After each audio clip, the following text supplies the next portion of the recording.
उज्ज्वलता, तेजस्विता और शीतलता चार चांद लगाते उनके व्यक्तित्व को विकसित किया, जिन्होंने स्वयं में माता पिता दोनों की क्षमता को शिष्य वर्ग का करने निर्माण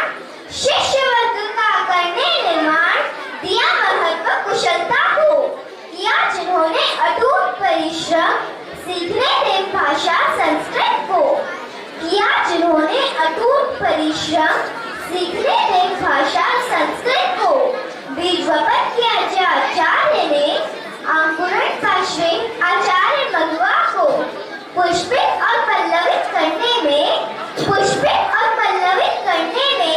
मिली सफलता गुरु कालू को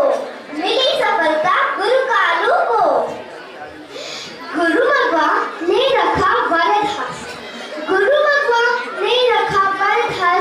मुनि कालू पर अपना संस्कृत भाषा सीखने का देखा कालू ने सपना।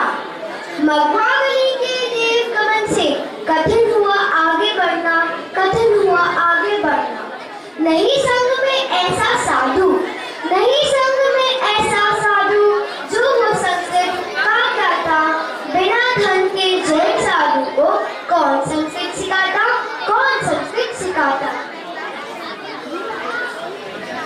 बाल्यकाल से ही कालू के मन में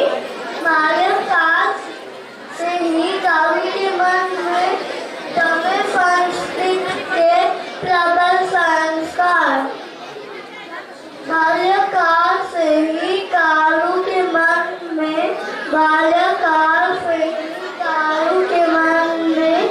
जमे संस्कृत के प्रबल संस्कार नहीं दिखा सकी, जिसे मुश्किलें भी चाहे आई हो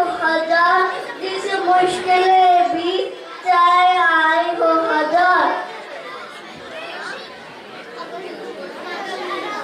घटित हुई एक ऐसी घटना कालू के मन को हिला दिया। ठाकुर साहब के श्लोक का अर्थ मुनि कालू को नहीं आया। आत्मज्ञानी से जगी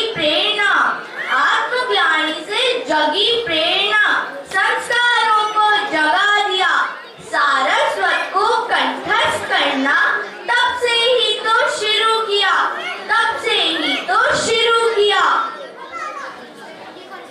कैसे सीखे संस्कृत भाषा, नई चेतना संग में जागी। अध्यापक की खोज शुरू हुई, पंडितों से पहचान हुई। नहीं समय था पढ़ाने का उनको, फिर भी निराशा नहीं हुई। घनश्याम दास पंडित जी से उनकी आशा पूर्ण हुई। जैनों का यूं संस्कृत पढ़ना ऐशालू लोगों को नहीं जमा। पग पग पर मुनि कालू का हुआ विरोध से सामना, लेकिन इससे घबराकर उनका आगे बढ़ना नहीं रुका। बिना थके बिना रुके पढ़ने का क्रम चालू रहा। अब तो आ गई आचार्य पद की जिम्मेदारी। काम की अधिकता से समय मिलना हुआ भारी। ऐसी परिस्थितियों में भी उन्होंने हिम्मत न हारी। अथक परिश्रम से बने संस्कृत भाषा के अधिकारी।